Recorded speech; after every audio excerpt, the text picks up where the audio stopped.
So who is God to you today versus who he was Mm, 6 months ago?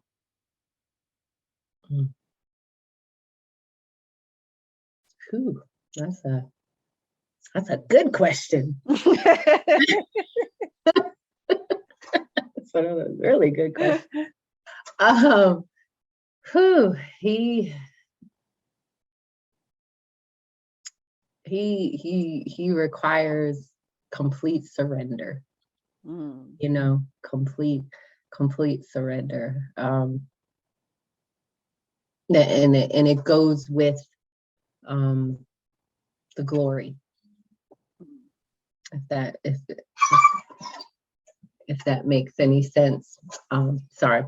Um, why I say that is it, I've been on this topic in my mind about Moses and Pharaoh, and why God would keep having Moses go to Pharaoh if his heart was just going to be hardened, And I'd asked that to pastors before, and the main answer that I was kind of given was for God to get the glory, like and for God to get the glory. And I came across this book today when I was at my part-time job, and my part-time job, he's a reverend and he has a massive library, and I'll just like catch books, and there's one that said Moses and Pharaoh, and I was like, whoa. So I started looking at it, and it was like a whole different concept that I'd never really considered, which kind of ties into what I'm saying.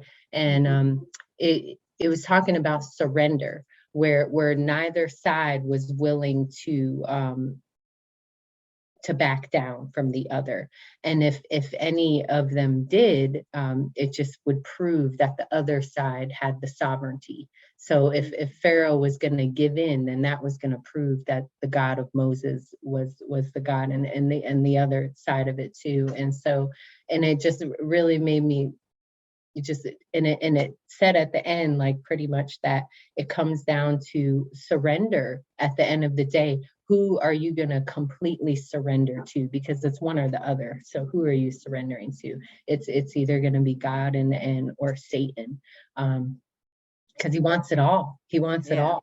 So this was a good way for me to see again that my emotions weren't submitted. Even my schedule wasn't submitted, because if God took a Sabbath, why do I think I don't need one? Like so just different that and then one thing we didn't cover was about the sermon, the sermon where I had said that I was interested in doing Yeah. that. And Mhm. again, I put that off. I was like, okay, then I need to focus on the band or whatever. And then it Right. just kind of worked out to where I had to come up with something because of a minister class I'm in at church. And when I think I had a week to come up with something, and I was just terrified, remember, because I had to do the Yep. video, and it was just for you. It was I just was for like, well, you. you're gonna do a message at before we leave Yes, each other.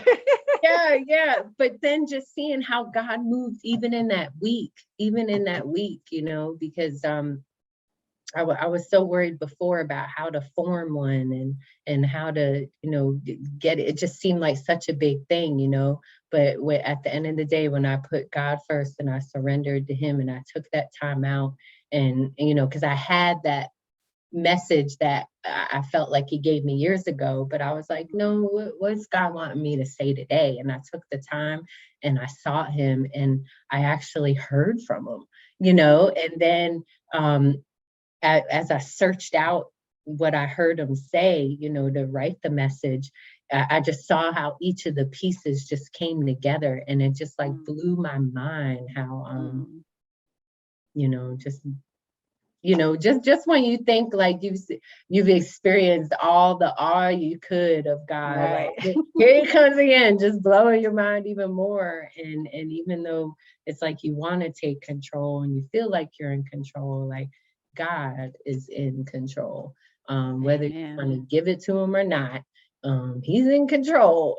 Right. Exactly. And so Exactly. I don't know if that really answered your question, but Yeah.